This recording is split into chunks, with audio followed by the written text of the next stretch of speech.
dear, till now we have done the basic concept of nanoscience, its history, how it proceeds. Then we have done what was the reason that these nanoparticles they have attracted so much attraction. Then after that we have done the different reasons why these special properties appear in case of nanoparticles. After that we have done the different synthesis method, that how these materials are prepared. And now when these are prepared, we have done its theoretical part. Now comes to the experiment, that how we can analyze their properties. और अगर हम उनके properties को analyse करने चलेंगे तो हमारे पास सबसे पहली चीज ये आएगी कि हम उस लेवल के मटेरियल्स को कैसे इमेज कर सकते हैं। इमेज का मतलब है उसकी फोटो कैसे ले सकते हैं, या हम उसके रिजल्ट्स को कैसे एनालाइज कर सकते हैं। तो जो नेक्स्ट टॉपिक जो अब हमारे स्टडी का रहेगा, दैट इज मेजरमेंट टेक्निक्स और tool. When we talk about the measurement techniques, तो it means हमारे पास ऐसे इंस्ट्रूमेंट्स होने चाहिए, हमारे पास ऐसी टेक्निक्स होनी चाहिए कि हम उन नैनो पार्टिकल्स को इमेज कर सकें और उनके ऊपर आगे फर्दर वर्क करके उसको एनालाइज कर सकें। क्योंकि डायरेक्टली तो देखो हम उन चीजों को नहीं देख सकते। अगर हम डायरेक्टली नहीं देख सकते तो हमारे पास there should be some indirect methods, and when we talk about indirect methods, it means क्या है, some analytical tools we must have, some analysis methods we must have, कि हम उन पे अप्लाई करें तो हमें उनकी प्रॉपर्टीज का पता लग जाए। क्योंकि अभी तक हमने जो पढ़ा है कि उनकी प्रॉपर्टीज, हम कहते हैं कि कलर्स चेंज हो जाता है, या हम कहते हैं कि इस साइज के नैनो पार्टिकल होंगे तो ये हो जाएगा। अब क्वेश्चन ये आता है कि हमें कैसे पता लगेगा कि जो साइज बन रहा है नैनो पार्टिकल का वो क्या है। हमें कहीं से तो पता लगाना पड़ेगा ना कि इसके अंदर जो साइज है वो किस तरह का है। तो कुछ तो मेथड हमारे पास होते हैं इनडायरेक्ट। इनडायरेक्ट मेथड में हम क्या है, जैसे स्पेक्ट्रोस्कोपी टेक्निक्स हम अप्लाई करते हैं। हमने स्पेक्ट्रोस्कोपी से सपोज उसका एब्जॉर्प्शन ग्राफ देख लिया, एब्जॉर्प्शन ग्राफ से हमें ये पता लग जाएगा कि अगर एब्जॉर्प्शन हमारा इस पर्टिकुलर वेवलेंथ पे हो रहा है तो ये पर्टिकुलर वेवलेंथ पे एब्जॉर्प्शन तभी हो सकता है अगर पार्टिकल का साइज इस रेंज का। तो एक तो ये है हमारे पास इनडायरेक्ट मेथड। कुछ हमारे पास डायरेक्ट मेथड है, कुछ हमारे पास टूल्स हैं, कुछ हमारे पास डिवाइसेस हैं जिससे हम ये पता कर सकते हैं कि हाँ, जो सपोज हम कहें कि नैनो पार्टिकल है, नैनो पार्टिकल किस तरह के बन रहे हैं, जो उसका सरफेस है वो एक्चुअली कैसा है, रफ सरफेस है, स्मूथ सरफेस है, या उसके अंदर जो डिसकंटिन्यूटीज हैं, या हम कहें कि उसका जो टोपोग्राफिक इमेज है, जो उसका ऊपर से हम इमेज देखते हैं, वो किस तरह की होगी। और देखो जब हम इसको पढ़ेंगे तो जो रिजल्ट्स होंगे विल बी वेरी इंटरेस्टिंग। तो अगर हम फर्स्ट टेक्निक की बात करें तो फर्स्ट टेक्निक है हमारे पास scanning electron microscope. As we can see from the name, scanning electron microscope. It means this is a microscope. When we say microscope, microscope is a simple device जो छोटी चीज को बड़ा करके दिखाता है, माइक्रोस्कोप।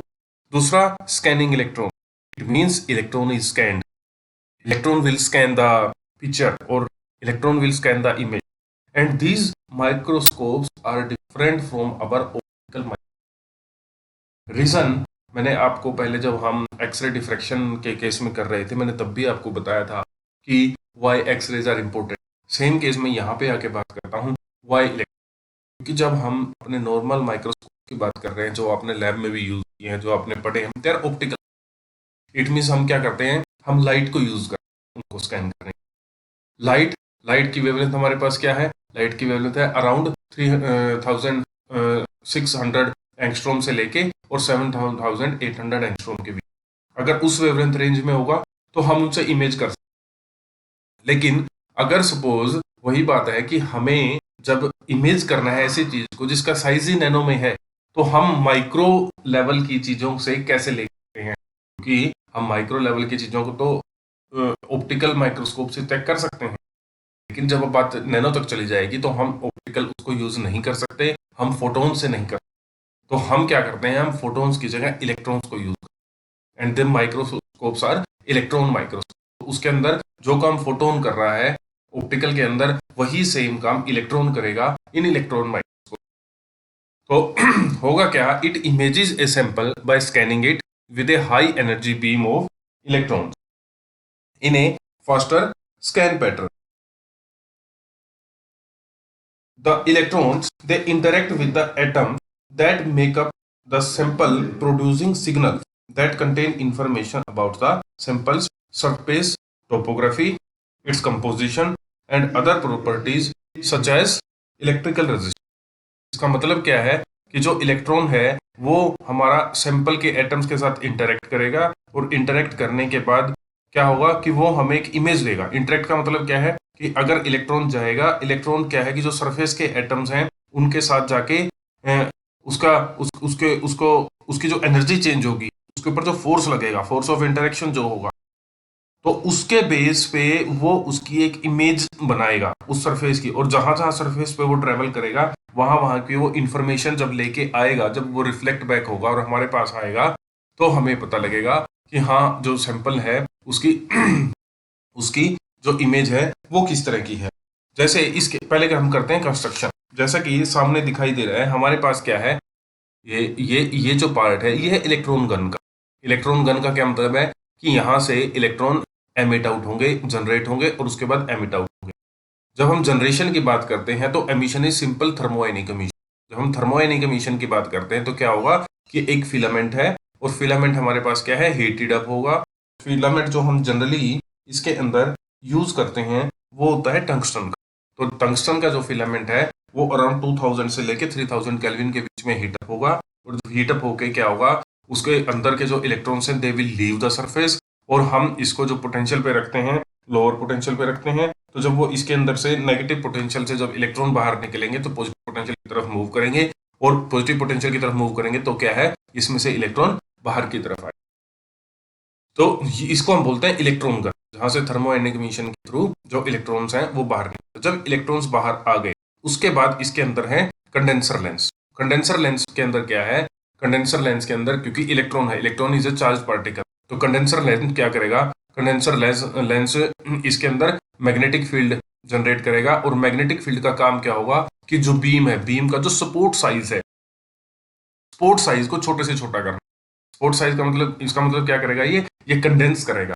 जितनी भी बीम निकल के आई हैं उनको इकट्ठा करेगा। इकट्ठा करेगा तो जो हमारा स्पोर्ट का साइज है वो धीरे धीरे छोटा होता चला जाएगा जितनी कंडेंसेशन होगी। और जो कन्वर्ज्ड बीम है वो एक पॉइंट पे फोकस हो जाएगी। तो इनको हम फोकस लेंसेज भी बोलते हैं। और ये करते हैं मैग्नेटिक फील्ड से, क्योंकि जब भी मैग्नेटिक फील्ड किसी चार्ज पार्टिकल पे अप्लाई करते हैं तो उसको फोर्स लगता है, और फोर्स के कॉरस्पॉन्डिंग क्या है, वो कन्वर्ज या डाइवर्ज कर सकती है। तो जो कन्वर्जिंग बीम होगी वो उसके बाद आगे जाएगी। उसके बाद है ये scan coils. Scan coils it's a pair of coils.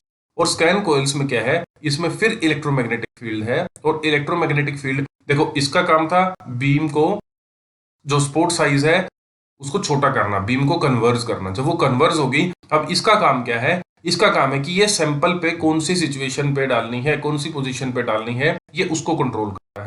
मतलब स्पोर्ट की पोजीशन, ये स्पोर्ट का साइज, ये स्पोर्ट की पोजीशन, किस कौन सी पोजीशन पे होगा। और जब भी हम इसके अंदर सैंपल को जब ये बीम उस पर पड़ती है तो सैंपल के ऊपर जब इलेक्ट्रॉन जाएंगे तो इलेक्ट्रॉन क्या है, अब इसके ऊपर इंटरेक्ट करेंगे। जब इलेक्ट्रॉन इन ऊपर के एटम्स के साथ इंटरेक्ट करेंगे तो इसके अंदर हमारे पास क्या है, दो तरह के, जब इसके इंटरेक्शन होगी तो जो इलेक्ट्रॉन्स है वो दो तरह से आएंगे। एक तो होगी हमारे पास रदरफोर्ड बैकस्कैटरिंग। रदरफोर्ड बैकस्कैटरिंग में कौन से इलेक्ट्रॉन्स होंगे, जिनकी जो फ्रीक्वेंसी है, जिनका वेवलेंथ है वो इनिशियल वेवलेंथ से या तो कम होगी या ज्यादा। और दूसरे आएंगे हमारे पास जो स्कैटरिंग के थ्रू आएंगे। और जो स्कैटरिंग वाले इलेक्ट्रॉन्स हैं वो बेसिकली हमारे पास जिनको हम सेकेंडरी इलेक्ट्रॉन्स भी बोलते हैं, वो बेसिकली वो इलेक्ट्रॉन्स होंगे जो इस सैंपल की इंफॉर्मेशन लेके आएंगे। जब वो इंफॉर्मेशन लेके वापस जाएंगे, यहां से रिफ्लेक्ट बैक होंगे, तो ये हमारे पास आगे इलेक्ट्रॉन डिटेक्टर लगा हुआ है, ये उनको डिटेक्ट कर। मैंने कहा सेकेंडरी इलेक्ट्रॉन आप सबको पता है कब निकलते हैं। सेकेंडरी इलेक्ट्रॉन हमारे पास एक सेकेंडरी प्रोसेस में, मतलब क्या है कि जो हमारे पास सैंपल के एटम्स हैं वो इन इलेक्ट्रॉन्स के साथ इंटरेक्ट करेंगे। इंटरेक्ट करके जैसे फॉर एग्जांपल उनको एब्जॉर्ब करेंगे। एब्जॉर्ब करने के बाद क्या है कि वो उनको दोबारा से एमिट आउट करेंगे, तो जो इलेक्ट्रॉन्स निकलेंगे दे बिकम सेकेंडरी। जब वो सेकेंडरी इलेक्ट्रॉन निकल के बाहर आएंगे तो जो इलेक्ट्रॉन डिटेक्टर है वो उसको डिटेक्ट कर लेगा जो हमारे पास सरफेस से बैक होके आया है। और जब सेकेंडरी इलेक्ट्रॉन है इसका मतलब उनके पास इंफॉर्मेशन है कि इसके अंदर के जो एटम्स हैं उनका साइज क्या है, वो कितने बड़े हैं और उनकी पोजीशंस क्या है, तो उसकी इंफॉर्मेशन लेके हमारे पास यहाँ पे आ जाएगा। उसके बाद ये लगा हुआ है एम्पलीफायर, जो भी सिग्नल हमें यहाँ से मिला वो एम्पलीफाई हो गया। और फिर हमने एक इंटरफेस लगाया हुआ है कंप्यूटर के साथ। वो इंटरफेस बेसिकली क्या करेगा कि जो इलेक्ट्रॉन से हमारे पास गैदर्ड इंफॉर्मेशन है वो उसको प्रोसेस करेगा और प्रोसेस करके एक इमेज फॉर्म कर देगा। और जो इसकी इमेज होगी यू विल बी सरप्राइज, हमारे पास इस तरह की image. Now you can see these are nano. एक सैम की पिक्चर है and it's a original, it's an original picture. ये पिक्चर वो है जो लैब में ली गई है, ओरिजिनल सैम से आई हुई है। और जो ये छोटे छोटे छोटे हैं ये हमारे पास नैनो। और देखो यहाँ पे जो स्केल है हालांकि काफी छोटा है, तो ये जो साइज है इट इज 200 नैनो। स्केल पे साइज दिया हुआ है, ये हमारे पास 200 नैनोमीटर। हम क्या करेंगे कि इसके साथ कैलिब्रेट कर लेंगे और जब हम इस लेंथ को अलग अलग पार्टिकल पे रख के देखेंगे तो हमारे पास मान लो इसके अंदर हम 50 पार्टिकल्स को, अलग अलग पार्टिकल्स को इस तरह से इस साइज के कोरस्पोंडिंग चेक कर लेते हैं ना, हमारे पास क्या है एक मोस्ट प्रोबेबल लेंथ आ जाएगी कि जो मैक्सिमम जो पार्टिकल्स हैं वो हमारे पास किस लेंथ है। तो तब हम कह सकते हैं कि जो ये पार्टिकल्स हैं हमारे ये अराउंड सपोज 50 नैनोमीटर। तो इस तरह से जो जो सैंपल है, एक सैंपल की इमेज हमें मिली। अभी तक आपने पढ़ा होगा कि हम एटम्स को देख नहीं सकते या हम उनको इमेज नहीं कर सकते, but these are the techniques by which हम इंडिविजुअल एटम को तो नहीं कर रहे, लेकिन ये देखिए हम यहाँ पे जाके हम दीज एग्लोमरेटेड एटम्स को हम एक दूसरे के साथ देख सकते हैं कि ये इस सैंपल के अंदर कैसे पड़े। It's basically it's a surface. जो हमने सरफेस यहाँ से स्कैन किया है स्कैनिंग इलेक्ट्रॉन माइक्रोस्कोप से, ये वो सरफेस है। This is scanning electron microscope, this is one of the. दूसरा है, ये तो है, ये हम जनरली ये मेथड हम तब यूज करते हैं जब हमें सरफेस टोपोग्राफी की जरूरत हो, जब हमें ऐसी प्रॉपर्टीज स्टडी करनी हो जो प्रॉपर्टीज बेसिकली सरफेस रिलेटेड। लेकिन सपोज हमारे पास प्रॉपर्टीज ऐसी हों जो कि बल्क रिलेटेड प्रॉपर्टीज हों, तो उस केस में हम स्कैनिंग इलेक्ट्रॉन माइक्रोस्कोप नहीं यूज करेंगे, क्योंकि इसके अंदर क्या है कि जो इलेक्ट्रॉन है, इलेक्ट्रॉन हमारा फ्यू नैनोमीटर तक की सरफेस से फ्यू नैनोमीटर तक की इन्फॉर्मेशन लेके आ सकता है, उससे नीचे की इन्फॉर्मेशन नहीं। अगर हमें बल्क की इन्फॉर्मेशन चाहिए, उससे आगे की इन्फॉर्मेशन चाहिए, तो हम दूसरा इलेक्ट्रॉन माइक्रोस्कोप यूज करते हैं जिसका नाम है टनलिंग इलेक्ट्रॉन माइक्रोस्कोप। जैसे हम पिछले वाले को नाम देते हैं सैम का, it is SEM basically, scanning electron microscope, this is SEM. Next one is tunnelling electron microscope, TEM. अब टेम में भी हम देख सकते हैं कि ये हमारे पास इल्यूमिनेशन सिस्टम है। इल्यूमिनेशन सिस्टम का मतलब क्या है कि यहाँ से जो जिस सिस्टम में से बीम बन के आएगी। दूसरा हमारे पास स्पेसिमेन स्टेज है, ये वो पार्ट है जहाँ पे हम सैंपल को रखते हैं, जो सैंपल को रखने वाला काम करेगा। और तीसरी हमारे पास इमेजिंग स्टेज। इमेजिंग स्टेज का काम क्या है कि जहाँ से इमेज की फॉर्म। तो इसके तीन पार्ट हैं। पहला जहाँ से इल्यूमिनेशन होगा, जहाँ से बीम आएगी। दूसरा जहाँ पे हम सैंपल को रखेंगे। अब उसके अंदर क्या था कि बीम आ रही थी और रिफ्लेक्ट होके जा रही थी, इसका मतलब ऊपर से रिफ्लेक्शन हो रहा था। इसके अंदर क्या है कि जो बीम आएगी और वो ट्रांसमिट होके नीचे आएगी, इसका मतलब इसके अंदर जो इन्फॉर्मेशन होगी वो सैंपल के अंदर की इन्फॉर्मेशन होगी। तो and the basic principle of tunneling electron microscope या टेम, टेम का जो बेसिक प्रिंसिपल है that is same as that of the optical microscope. Principle बिल्कुल सेम उसका वही है जो हम जो जनरल माइक्रोस्कोप में, ऑप्टिकल माइक्रोस्कोप में हम यूज करते हैं। ठीक है, बस डिफरेंस वही है कि जब हम ऑप्टिकल माइक्रोस्कोप की बात करते हैं तो इसके अंदर जो बात होती है वो फोटॉन्स की बात होती है, और जब हम टनलिंग इलेक्ट्रॉन माइक्रोस्कोप की टेम की बात करते हैं तो इसके अंदर जो बात होती है वो इलेक्ट्रॉन्स की बात। जो इमेजिंग पार्टिकल्स हैं जिससे हमें इंफॉर्मेशन मिलती है, they are electron. Now a TEM, it consists of an illumination system, specimen stage and imaging stage. I have already told you. The illumination system allows the incident electron beam to fall on the specimen. In this process, initially an electron beam is generated from the electron gun. वही जो जैसे पिछले में गया था, conventionally through thermoionic emission, and then it is accelerated towards the anode and focused at the specimen through the combination of two condenser lenses. ये जो दो कंडेंसर लेंस है इनका काम क्या है, बीम को फोकस करना। तो इन बीम आएगी, बीम आने के बाद ये जो दो लेंस हैं इस पे हम इलेक्ट्रिक मैग्नेट देते हैं और इलेक्ट्रोमैग्नेट का काम क्या है कि ये बीम को फोकस कर देता है। ये देख रहे हैं, ये बीम आई, बीम को फोकस कर दिया। सपोज ये फोकस्ड बीम अब इससे बाहर आ रही है। The first condenser lens controls the size of the beam spot, while the second one is responsible for the convergence of the beam probe at the specimen. मतलब पहला बीम स्पॉट साइज, जैसे उसके अंदर हमने दो लेंस यूज किए थे, पहला बीम स्पॉट साइज को चेक करेगा और दूसरा क्या बताएगा कि कौन से पोजीशन पे हम को कन्वर्ज करवा रहे हैं, बीम को कौन पे कन्वर्ज कर रहा है। Thus the specified area of the sample is illuminated. After entering into the sample, मतलब जब इससे बाहर आ गया, यहाँ पे हमारा सैंपल रखा है, जब जैसे ही ये सैंपल के अंदर एंटर करेगी, majority of the electrons face elastic scattering by the nuclei of the atoms of the specimen, while some of these face inelastic. Obviously जब इलेक्ट्रॉन्स इसके अंदर एंटर करेंगे, हमारे पास इलास्टिक स्कैटरिंग भी होगी, इन इलास्टिक स्कैटरिंग भी होगी। जो हमारे पास इलेक्ट्रॉन्स हैं सैंपल के, उनके साथ जनरली हम जो स्कैटरिंग होती है वो इनइलास्टिक होती है। हम पहले पढ़ चुके हैं न्यूक्लियर फिजिक्स के अंदर। और जो न्यूक्लियस हैं जो हमारे पास एटम्स के, उनके साथ जो स्कैटरिंग होती है वो हमारे पास इलास्टिक होती है। बट हमें इंफॉर्मेशन चाहिए एटम्स की पोजीशंस की, तो हम क्या करेंगे, only elastically scattering electrons are responsible for the image formation and those scattered inelastically they cause the background. Background का मतलब क्या है कि जो किसी भी ग्राफ का प्लेन पोर्शन होगा, या अगर हम इमेज की बात करेंगे तो बाकी पीछे की जो इमेज बैकग्राउंड बनेगा वो तो हमारा इनइलास्टिक इलेक्ट्रॉन्स के, इनइलास्टिक जो स्कैटर्ड इलेक्ट्रॉन्स है उनके कोरस्पॉन्डिंग बनेगा, और जो इमेज बनेगी, जो पार्टिकल्स हमें मिलेंगे, वो हमारा बेसिकली जो इलास्टिकली स्कैटर्ड इलेक्ट्रॉन्स हैं वो उनके कोरस्पॉन्डिंग बनेगा। This background can be minimized by inserting an energy filter. अगर हम इनइलास्टिक का मतलब क्या है कि जो एनर्जी कम वाली और ज्यादा वाली है, अगर हम सैंपल के अंदर फिल्टर लगा दें, तो फिल्टर क्या करेगा, फिल्टर उन एनर्जीज को एब्जॉर्ब कर ले। मतलब ना हमें कोई ज्यादा एनर्जी वाली बीम मिलेगी, ना हमें कम एनर्जी वाली बीम मिलेगी, हमें पर्टिकुलर एनर्जी वाली। जब पर्टिकुलर एनर्जी वाली बीम मिलेगी, इसका मतलब जो बैकग्राउंड बना था वो बैकग्राउंड सारे का सारा हमारा, जो बैकग्राउंड बना था वो सारे का सारा हमारा एब्जॉर्ब हो गया। तो हमें एक तरह से बैकग्राउंड मिलेगा ही नहीं, हमें सिंपली जो हमें इमेज चाहिए, जो पार्ट चाहिए, जो सैंपल की इंफॉर्मेशन चाहिए, हमें सिर्फ वही मिले। Filter between the specimen and the recording device.